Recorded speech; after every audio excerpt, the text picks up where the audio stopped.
Hello everyone, welcome to my channel. তোমরা সবাই কেমন আছো? আশা করি তোমরা যে যেখানে আছো খুব ভালো আছো, সুস্থ আছো। আমিও অনেক ভালো আছি।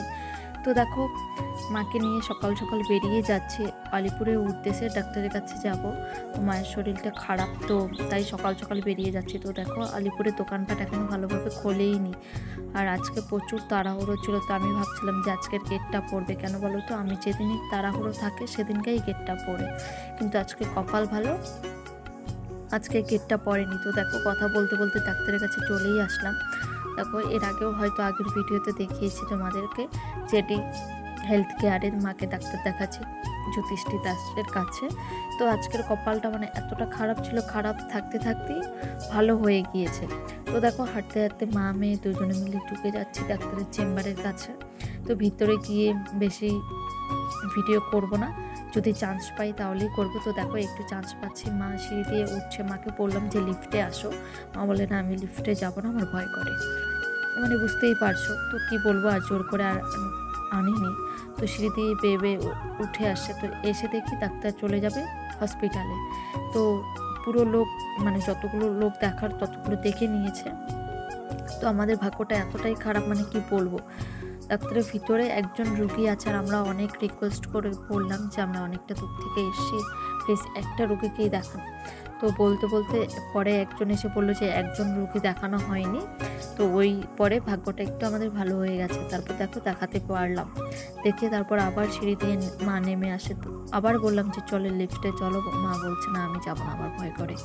তো দেখো, তারপর মায়ের সিঁড়ি দিয়ে নামতে প্রচুর কষ্ট হয়, কারণ পায়ের প্রচুর ব্যথা, আর থাইরয়েড আছে, মানে কি বলবো, পুরো পাটা প্রচুর ব্যথা। তো দেখো কত কষ্ট করে নেমে যাচ্ছে, মায়ের কষ্ট দেখে খুবই খারাপ লাগছে। কি করব, না যাবে না লিফটে, তো কিছু করার নেই। তারপর মায়ের ওষুধ নিয়ে নিলাম, ওখানেই চেম্বার, ভেতরেই নার্সিংহোমের ভেতরেই চেম্বার, ওখান থেকেই ওষুধ নিয়ে তারপর দেখো নার্সিংহোম থেকে বেরিয়ে যাচ্ছি।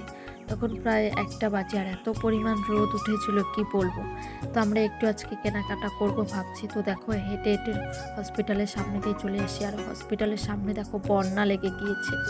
মানে এই সিজনে এরকম সময় যদি এত পরিমাণ জল থাকে, তাহলে কি ভাবতেই পারছো আমাদের হসপিটালের কি অবস্থা হয়ে আছে আশেপাশে আলিপুরদুয়ার হসপিটালে। তো দেখো, এটা আলিপুরদুয়ারের পেছন দিকের গেট। আর দেখো কাগজ ফুলগুলো কি সুন্দর লাগছে, তাই না? তো তোমাদের বলছিলাম না, ডাক্তারবাবুর আজকে প্রচুর তাড়া, উনি ওটি করবেন আর কি। তো তাই তাড়াহুড়ো করে চলে এসেছেন। তো আমরা হেঁটে এসে, উনি বাইকে করে দেখো চলেও এসে, ওই তো লোকটার সঙ্গে কথা বলছে, ওখানেই ডাক্তারবাবু ছিলেন। উনি ওনার চেম্বারের একজনকে নিয়ে চলে এসেছেন, ওই দেখতে পাচ্ছ হয়তো। আর ডাক্তারবাবু আমাদেরকে দেখে ভাবছে যে এনাদেরকে তো মাত্র দেখে আসলাম, মানে 2 মিনিটের ডিফারেন্স আছে। উনি আর 2 মিনিটের মধ্যে চলে এসে আমরা হেঁটে এসে।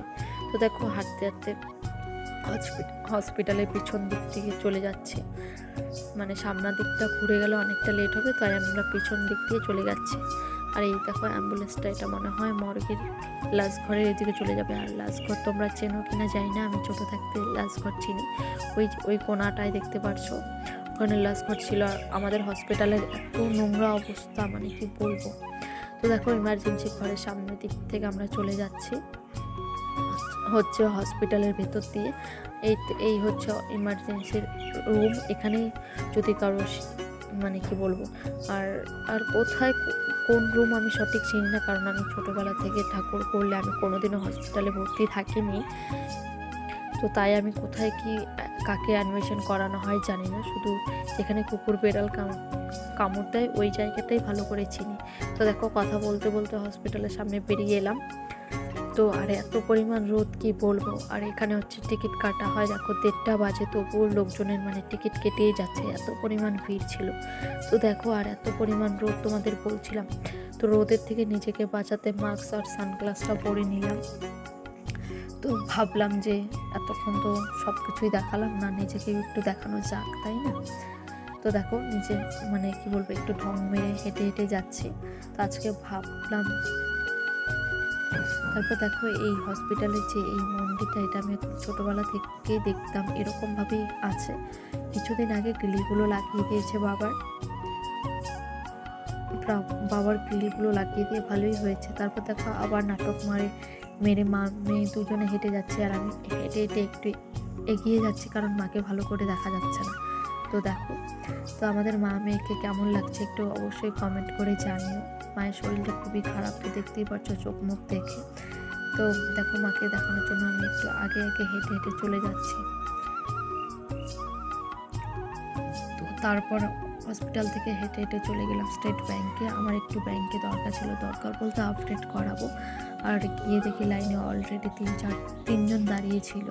তো তিনজন করার পর আমি ওনাদের পাশে গেলাম, গিয়ে এত পরিমাণ রোদ, হয়তো তোমরা ক্যামেরাতে বুঝতে পারছো না, মানে কি বলবো, আমার দম বন্ধ হয়ে যাচ্ছিলো, এত পরিমাণ রোদ উঠেছিল। আর ছাতাও নিয়ে যাইনি।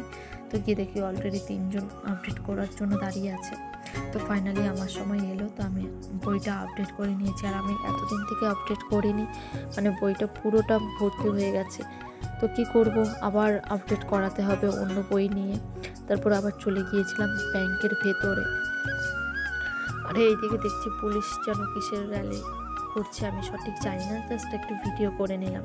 এটা হচ্ছে আমাদের আলিপুরদুয়ার শহর। আর আলিপুরদুয়ার থেকে আমার ব্লগ কে দেখো অবশ্যই কিন্তু কমেন্ট করে জানিও। তো দেখো, বই তো পুরো ভর্তি হয়ে গেছে, কি করব। তো আবার ভিতরে চলে গেলাম, আমাকে না একটু ভিতরে গিয়ে বসে এসির হাওয়াটাও খেতে পারবো, বইটাও আপডেট মানে নতুন বই নিয়ে আসতে পারবো। তো আগে যেই দিদিভাইটা বই দিত, এখন উনি দেয় না, এখন অন্য পাশের কাউন্টারে ওই ম্যামটা দেয়। আর এই ম্যামটার এখানে বইটা দিয়ে না আমি ভিডিও করতে চাচ্ছিলাম, পরে দেখে উনি কীভাবে তাকিয়েছে আমার ভয়ে, আবার পরে ভিডিও বন্ধ করে দিয়েছে, দেখতেই পারলে। তো দেখো, আপডেট করিয়ে নিয়ে তারপর চলে গিয়েছিলাম। ভাবছি আজকে একটা জিনিস নিয়ে যাবো, তো কী জিনিস নিয়ে যাচ্ছি ভিডিওটা লাস্ট পর্যন্ত দেখতে থাকো, অবশ্যই দেখতে পারবে। আমি এখন বলবো না, লাস্ট পর্যন্ত দেখতে থাকো, অবশ্যই লাস্টে গিয়ে বলবো, লাস্টে দেখতেও পারবে।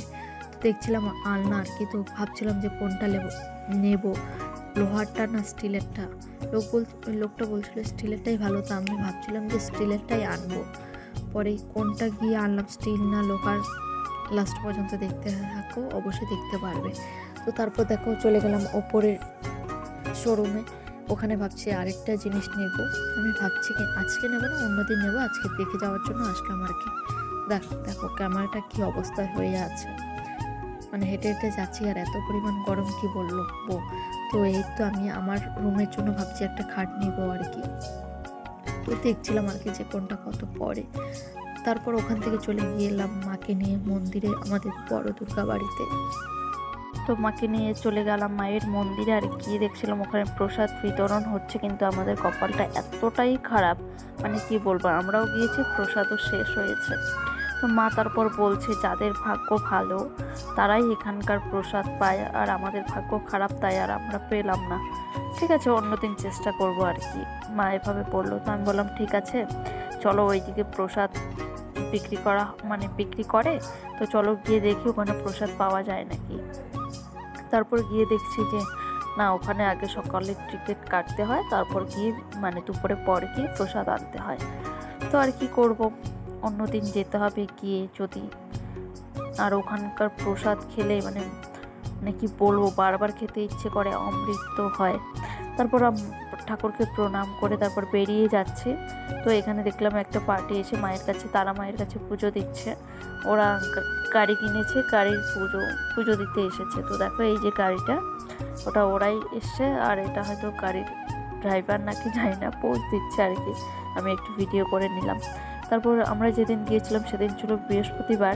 তো মা বলছে অনেক দিন থেকে হাটে যাই না, চল একটু হাটে ঘুরে যাই। আমাদের হাটে সেরকম কোনো কিছু দরকার নেই, ও দরকার আছে বলতে সেরকম বলতে ওই মা পান আর সুপারি নেবে। তো মা বলছে অনেকক্ষণ থেকে এভাবেই আছি, একটু পান খাই। তা আমি বললাম ঠিক আছে, পান খেয়ে নাও।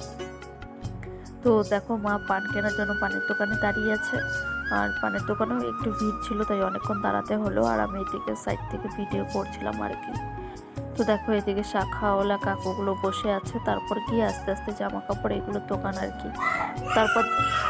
তারপর ফাইনালি দেখো আমি আলনার জন্য গিয়েছিলাম, আলনা নিয়ে চলে এসেছি। তো লোহারও আনিনি, স্টিলেরও আনিনি, নিয়ে এসে প্লাইবোর্ডে। তো প্লাইবোর্ডের আলনাটা কেমন হবে অবশ্যই কমেন্ট করে জানিও। আর দেখো আমাদের পাশের সাঁকো দিয়ে আমরা পার হয়ে চলে যাচ্ছি, আর ওই দেখো মা আগে আগে কত দূর গিয়ে দাঁড়িয়ে আছে। মার প্রচুর ভয় হয়, তা আমি বললাম যে আমরা পিছনে যাই না, মা বললো না আমি আগেই যাব। তো দেখো কথা বলতে বলতে অলরেডি আমাদের বাড়িতেও চলে এসে এই দেখো আমাদের বাড়ি গেটের সামনে টোটোওয়ালা কাকু গাড়ি ঢুকিয়ে দিয়েছে। তো ফাইনালি আলনাটা নিয়ে বাড়ি চলে আসলাম। তো আজকের ব্লগটা আর বেশি বড় করছি না, আজকের জন্য এতটুকুই থাকছে। দেখা হচ্ছে নেক্সট কোনো ভিডিওতে। ততক্ষণের জন্য ভালো থেকো, সুস্থ থেকো। আর হ্যাঁ, ফার্স্ট টু লাস্ট পর্যন্ত ভিডিওটা কেমন হলো অবশ্যই কমেন্ট করে জানিও। আজকের জন্য এতটুকুই, দেখা হচ্ছে নেক্সট ভিডিওতে। Tata, by.